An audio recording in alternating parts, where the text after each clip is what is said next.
So after the British Museum that we saw in the morning, we decided to take a stroll through London and just take in more of the vibes. Since again, this was our last day, so we just went and walked around, literally just viewing the architecture, taking in the vibes, and exploring whatever we saw. Ended up running into a cool memorabilia store that had some like statues and action figurines that something of my childhood, adolescence. It brought back nostalgia.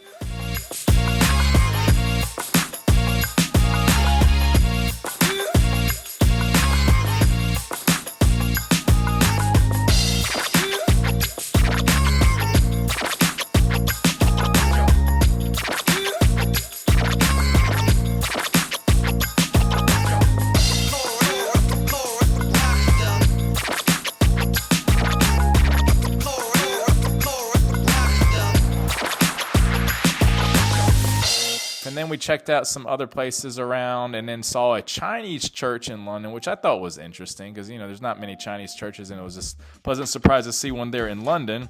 And then, of course, for lunch, what did I eat again? Fish and chips, because I couldn't get enough of it from the day before. And definitely there were some observations to be made. And here's, just check it out as I'm waiting on my food, what I have to say. All right, so we're here waiting for our fish and chips. And so I want to take a minute to talk about a different kind of British English that I run into here. Some of it is creative, funny, surprising. One of the things is when you're on the subway, they say mind the gap. We would often say in the States, watch your step. So I find it funny they say mind the gap, but it's very specific and you know exactly what they're talking about. It's the gap between the platform and the subway train. What I do find interesting though is the way that they use it is the proper way. Whereas in the States, a lot of times you might say something like, do you mind if I sit here? And we'll oftentimes will answer, yeah, sure, go right ahead. When the proper answer should be, no, I don't mind at all, which translates to, yes, you can sit here. And that I find interesting. Another one is, there was a guy that was trying to walk past me because the restaurant was very populated, very congested, very tight, and he was trying to get by me. Instead of saying excuse me, he said, sorry, I know I'm a bit of a pain. And I knew exactly what he meant, which is the funny thing with the first time he said it, but I didn't quite, I guess, expect to hear that instead of excuse me. So yeah, anyway, those are some examples of differences between British English and American English. Now, in addition to these different observations, which I found hilarious, there's some other ones I definitely got to mention. For example, whenever I got on the subway, what I thought was interesting is that nobody really said sorry, even if you end up bumping a person really hard. I mean, I guess when I lived in Korea, just to compare my life there, there's a very big mass public transit system there. You didn't really hear it there either, but I figured, like, I guess because it's my language, English, that I would expect people to say that in the subway in London, but nope, they don't really say it there either.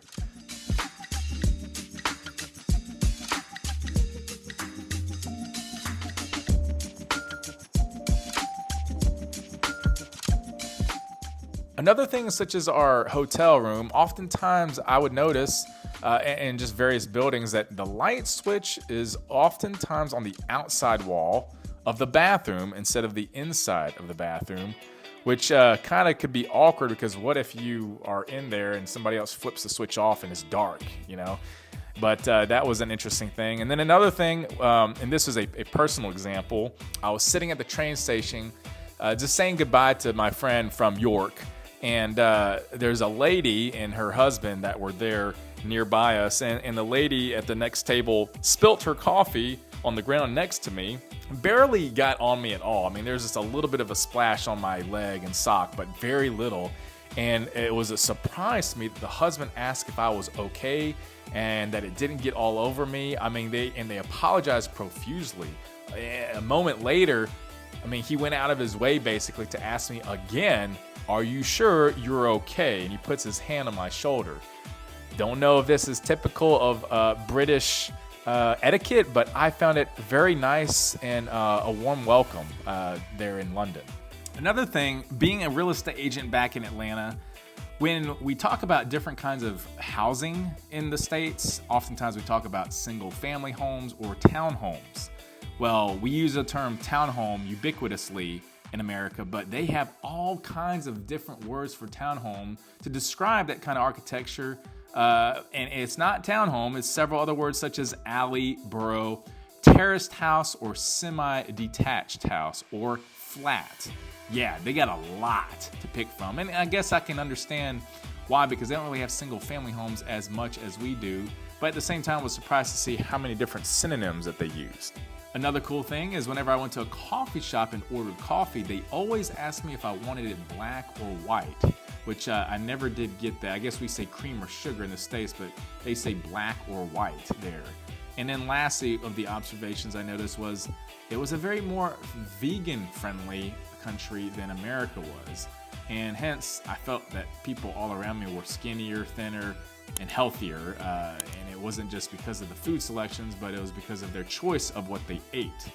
And as you can probably tell now in the video, I've been going over Covent Garden, and there was a lot that I liked about Covent Garden when it comes to just shopping and just being filled with all kinds of things such as restaurants, bars, markets, boutiques. I mean, it was a premier center full of shopping, and it was a bit touristy, which is exactly what we were there for, because we were the tourists. And one of the cool things I liked was Ben's cookies. The reason why my eyes brightened up when I saw it was because they actually have a Ben's cookies in Itaewon. It's a district, a foreigner district in Seoul, South Korea, when I lived there and taught English. And that was the first time I had it, and I thought those are the best cookies I've ever had in my life. I wish we had them in the States. And then here I am in London, where they're originally from, and I had a chance to relive the experience of tasting another good old chocolate chip cookie. And I tell you, they are good. And I would say they're just as good as crumble cookies. Crumble cookies, or vice versa. Crumble cookies as good as Ben's cookies, but man, they were just amazing.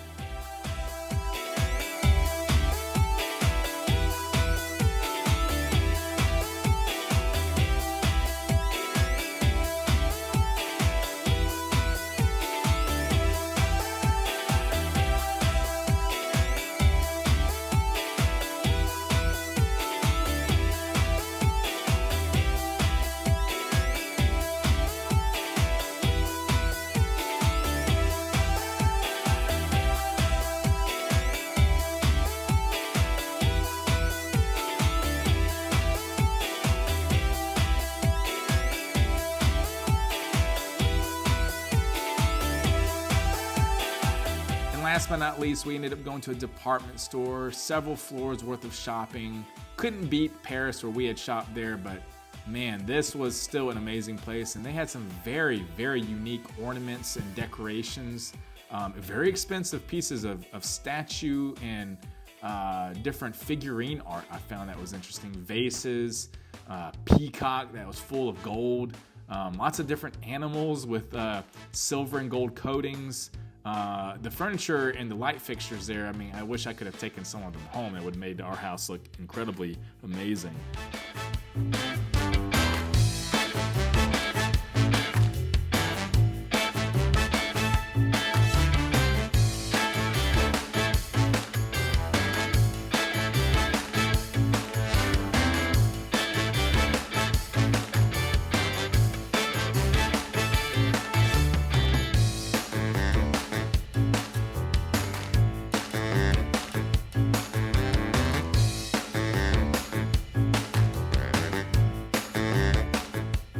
And then we ended up going to a market that was in that same building. On the basement level, they had all sorts of food, and I ended up getting me a lobster roll just to compare to the one that I ate back home in Duluth, Georgia at Steamy's Lobster, my friend's store in Duluth. And yeah, it was pretty good, but couldn't beat Steamy's. But man, it was just great to see all the different types of food that we could pick from.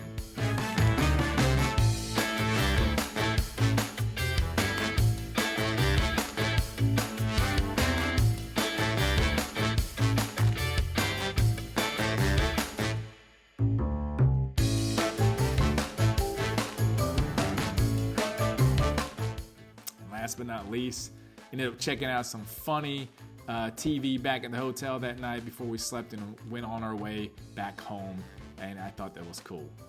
This trip was truly unforgettable as we headed back and got back into the train station to get on our train to head to the airport so that we can basically fly back to Atlanta, Georgia. And we were there for about 2 weeks, just reflecting back on the trip. You know, it was like a blink of an eye, but it was such a refreshing trip, much needed after working so hard in my own career. And me and my wife both had the pleasure of being able to just see Europe again, me for the first time, and my wife's second, I believe, third time in certain cities. And it was amazing. Just the economic prowess of these countries that we went to, just the cleanliness, the healthiness of the people and the food that they ate, the culture that runs deep for several centuries, and being able to check out just the art, the culture, the food, the environments and the surrounding areas that we walked to and fro using the different kinds of public transit systems. It was a sight to behold, and I'm just so happy that I could go. And if you haven't been to Europe, I hope this inspired you. I hope this trip and all these videos documenting the vlog tours that I'm doing here have really been a pleasure for you guys to watch. And so this concludes my trip, but this only is the beginning of more content. So if you haven't subscribed, please subscribe and like this video, because I'm gonna have a lot more just personal day-to-day activities I'm gonna share about life and humanity. That's what my channel's about. So catch you on the next video.